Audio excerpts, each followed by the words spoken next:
Going into it, the first article that I want to talk about, this is from the Scottish Sun.co.uk, and the title of it is, I'm a size 20 PT. Trolls tell me to go to the gym, but just because I'm big doesn't mean I can't be a trainer. Now, this is interesting. It brings up a long discussion that has been going on for a really long time, whether or not a personal trainer should look the part. Now, the way that I feel about this is that personally, I do believe that yes, a personal trainer should look the part to some degree. Now, that's not saying that you have to be 8% body fat. That's not saying that you have to be able to deadlift 600 pounds or anything crazy, but I believe that you should have some level of success, because if you don't, how are you going to teach other people how to have success? That's kind of where my thoughts go with that. But digging into the story, her name is Rhiannon Dudzik. She's 34. She's a fitness instructor, and she's experienced a lot of negativity. And I can't discount that negativity. You know, her experience is her experience. But she talks about how online people are constantly coming after her. And like I said, I can't discount her experience, but my experience personally has been anytime I see someone that's, you know, really overweight and they're posting an Instagram video or a TikTok video or anything, the amount of support that that individual gets is amazing. So I do have a little bit of a hard time with this, believing, unless it's not the fact that she's overweight, that people are going after her. Perhaps people are going after her because of her messaging. And to me, that would make a little bit more sense. Because again, the people that I've seen that are really overweight, they have a hard time, they do get a lot of support. I mean, people, you should see some of these videos. They'll have tens of thousands, sometimes hundreds of thousands of views, tens of thousands of likes, a bunch of comments. Everyone's like, yeah, keep it up, way to go, all this stuff. So there is a lot of support. But, you know, I get it. She emphasizes that her size doesn't prevent her from being a capable and effective fitness trainer.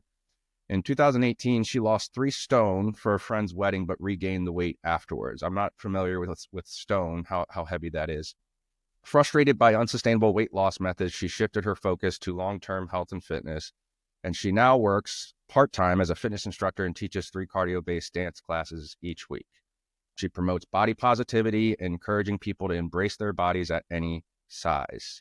Now, I want to get into that a little bit. I don't have a problem with body positivity. I have a problem with the healthy at any size movement, because I do believe that that is factually false.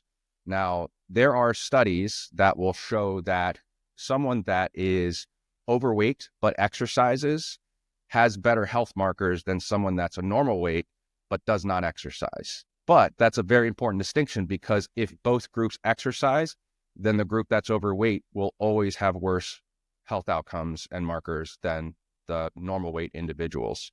So I don't think that that's really fair to make a comparison for. You know, like if you're going to compare 2 groups, you want to make them pretty much as similar as possible. And whether or not someone exercises or not doesn't even matter what type of exercise, just any sort of exercise, that's going to create a huge distinction between the 2 groups.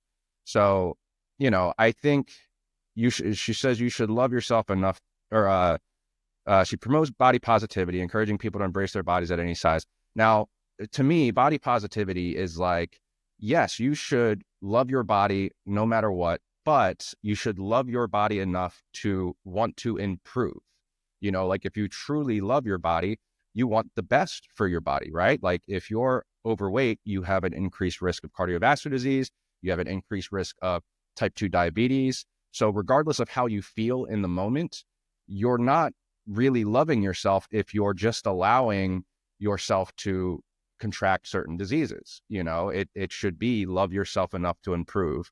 Acceptance that you are where you are is good, you know, in the beginning. You know, okay, I'm 40 pounds overweight. Okay, let's accept that fact. That's fine. And still, you know, have empathy for myself and sympathy and all this stuff. But I still need to move out of this space and lose the weight. And I think that's way more important. I mean, let's think about COVID. It's healthy at any size kind of loses its stock when you think about COVID. During the height of COVID, 78% of people that were in the hospital with severe disease were overweight. So, and this is another thing that kind of bothers me, because what you'll run into is that you'll have the same people that are saying healthy at any size are also the same people that wanted to push vaccine mandates and all this stuff. And if that is so important to them, I mean, a lot of times they would get extremely emotional. If that were so important to them, then they would actually lose the weight, because if 78% of people that were in the hospital with severe disease were overweight, then that should tell you that being overweight is not good. And again, you can accept it and you can love yourself, but love yourself enough to improve.